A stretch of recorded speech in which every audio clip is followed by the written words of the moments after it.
शायद ही central India में ऐसा कोई स्टेशन होगा जो कि इतना खूबसूरत होगा।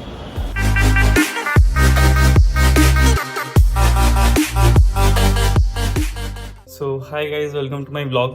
तो आज हम बहुत जल्दी उठ गए हैं। सो इट वाज लाइक जितना हम कोशिश कर रहे थे कि हम जल्दी उठना है, तो हम बहुत जल्दी उठ चुके हैं। आज करीबन 6 बजे उठ चुके हैं और अभी कोचिंग के लिए निकलना है, बैकअप क्लासेस के लिए। तो आज बहुत सही लग रहा है यार कि जल्दी उठ के लग रहा है कि बहुत जल्दी दिन शुरू हो गया। तो ऐसे हम लोग कोशिश करेंगे रोज़ हम सुबह उठे। एंड अभी मैं क्लासेस जा रहा हूँ। सो बाहर निकलने से पहले आई ऑलवेज प्रेफर कि मैं अपना ब्रेकफास्ट ज़रूर कंप्लीट कर लूँ। तो सत्तू साथ में दही और साथ में बहुत सारी जागरी खाने के बाद हम अपनी कोचिंग निकल जाते हैं। तो कोचिंग पहुंचने के बाद हमें आज पता चलता है कि हमारे मैथ्स के क्लासेस होते हैं और ये क्लासेस मेरे बैकअप क्लासेस हैं। तो कहीं ना कहीं कुछ डाउट्स कंप्लीट करने के बाद मेरे क्लासेस शुरू हो जाते हैं और 2 घंटे के लेक्चर के बाद finally it comes to an and.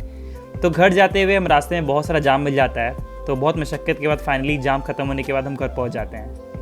अब हम कोचिंग से घर आ चुके हैं। तो कोचिंग में आने में थोड़ा वक्त लग गया था, बट अभी हम सोचे थे कि थोड़ा हम रेस्ट करेंगे और पढ़ाई शुरू करेंगे। बट हमें तरु मित्रा, जिस एनजीओ में हम काम करते हैं, वहाँ से कॉल आ गया that we have to go. तो वहाँ जो फाउंडर है तरु मित्रा के, वो फादर रॉबर्ट एथिकल, तो वो हमसे मिलना चाहते हैं। इनफैक्ट हम उनसे मिलना चाहते हैं, बहुत समय से मिल नहीं पाए थे, तो वो हमें बुला रहे हैं। तो अभी रेस्ट करना था ऐसे ही, बट वहाँ जाते हैं, फिर वहाँ से आगे पढ़ाई हम लोग करते हैं। सो गाइज़, ये है हमारा एनजीओ तरु मित्रा। और ये सिर्फ एक एनजीओ नहीं है, अपने आप एक बहुत ही बड़ा इकोसिस्टम है। इसमें सैकड़ों प्रजातियों के पेड़ हैं, छोटे छोटे जीव है जिनकी कोई वैल्यू नहीं करता है इंसान, but it plays a major role in the ecosystem, in maintaining the eco balance. So उसके बाद फादर आ जाते हैं और उनके साथ हम थोड़ा वृक्षारोपण करते हैं और उनके बाद उनसे बात करते हैं।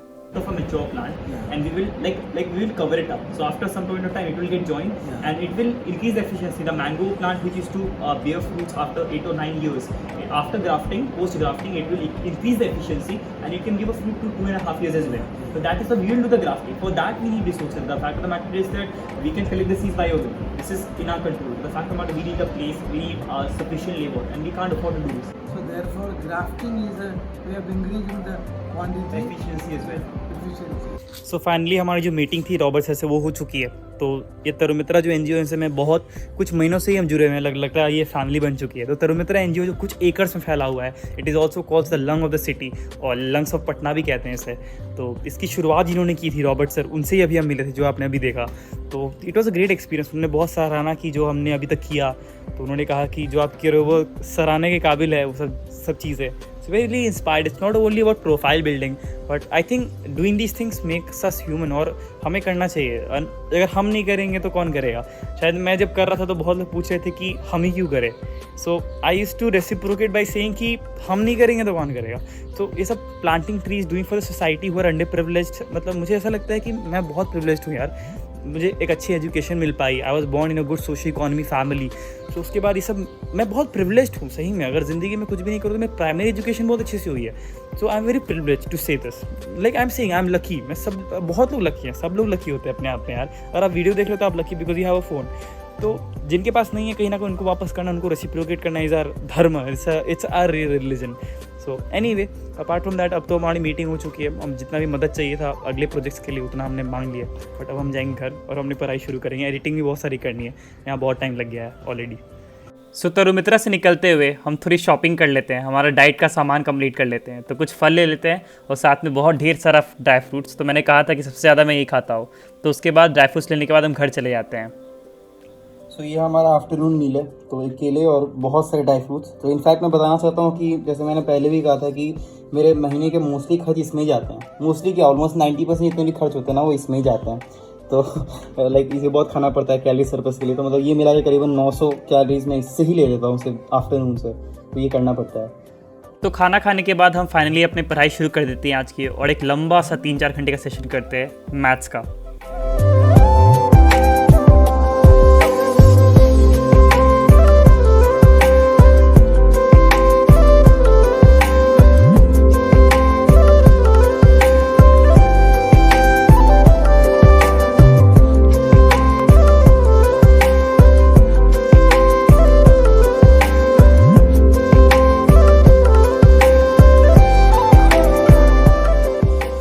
हमारा अब सेशन खत्म हो चुका है। तो कहीं ना कहीं लगातार 3 घंटे करीबन पढ़ने के बाद आई थिंक प्रोडक्टिविटी उतनी नहीं थी, बट तब भी मतलब बहुत क्वेश्चन सॉल्व हो गए और मुझे बहुत अच्छा लगा बिकॉज सर ने भी कहा था कि आदत लगाना कि ज़्यादा देर तक बैठ सको।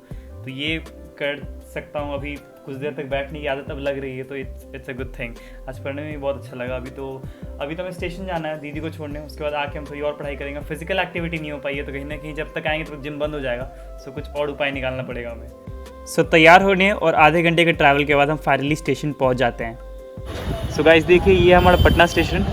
आई थिंक शायद ही सेंट्रल इंडिया में ऐसा कोई स्टेशन होगा जो कि इतना खूबसूरत होगा। और ये हमारा तिरंगा एकदम हमारे ऊपर, सो ब्यूटीफुल। सो जैसे ही मैं और दीदी प्लेटफॉर्म की तरफ मूव कर रहे थे, वैसे हमें इन्फॉर्मेशन मिलती कि हमारा ट्रेन 1.5 घंटा लेट है। तो हम कहाँ टाइम वेस्ट करने वाले थे, तो हमने निकाली अपनी किताब और हम रीडिंग करना शुरू हो गए। तो ये हमारे लिए एक्सपेक्टेड था। तो 1.5 घंटे रीडिंग करने के बाद फाइनली हमारी ट्रेन आ गई और दीदी को हमने अलविदा कह दिया।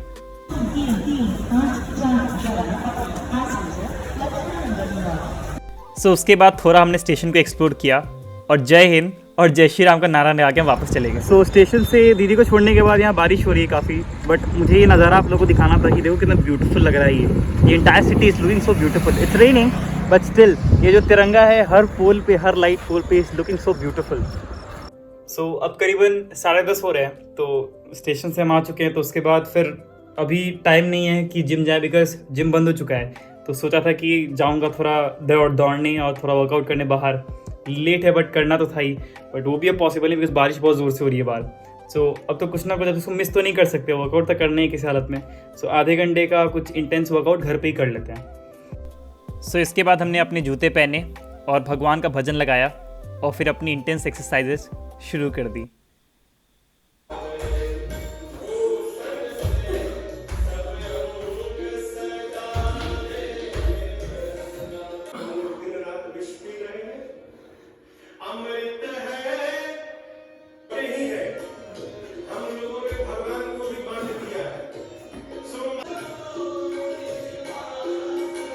सो फाइनली अपनी बॉडी दिखा के हम अपना एक्सरसाइज कंप्लीट कर लेते हैं और डिनर कर लेते हैं। तो थोड़ा रेस्ट के बाद हम अपना लास्ट सेशन शुरू कर देते हैं। तो अभी मेरे पास एनर्जी बची नहीं थी कि मैं कुछ पढ़ पाऊँ, तो मैं बस IIM का कोर्स कंप्लीट कर लेता हूँ एंड ऐसे ही हम पढ़ते पढ़ते हमारा दिन खत्म हो जाता है। सो फाइनली हमारे सारे टास्क आज के पूरे हो गए हैं। तो हमारे मैथ्स के जितने भी रिविजन्स थे हमने उन्हें कंप्लीट कर लिए, बैकलॉग कंप्लीट हो गया हमारा। फिर इंग्लिश हमने टाइम यूटिलाइज करके बहुत रीडिंग कर ली, वहाँ स्टेशन पे करीबन 30-35 पेज रीडिंग भी कर ली। और यहाँ हमारे IIM के जो कोर्सेज चल रहे हैं, जो प्रोफाइल बिल्डिंग के लिए और कुछ सीखने के लिए स्पेसिफिकली अपार्ट फ्रॉम एकेडमिक्स, तो वो भी कंप्लीट हो गए। तो बहुत अच्छा लग रहा है बिकॉज आज कोचिंग भी थी सुबह करीबन मैं 6 बजे उठा था। सो मैंने जैसे कहा था कि जल्दी उठने के फ़ायदे यही होते हैं कि आप लगता है कि अभी 1 बज गए करीबन, और तब भी ऐसा लग रहा है कि लगता है और भी करने का मन कर रहा है और अभी बहुत वक्त मिल गया ऐसा लग रहा है। तो जल्दी उठने का ये फ़ायदा है, तो इस हैबिट को ज़रूर अपने पास रखूँगा मैं। तो कुछ दिनों के लिए छूट गया था but I will keep it.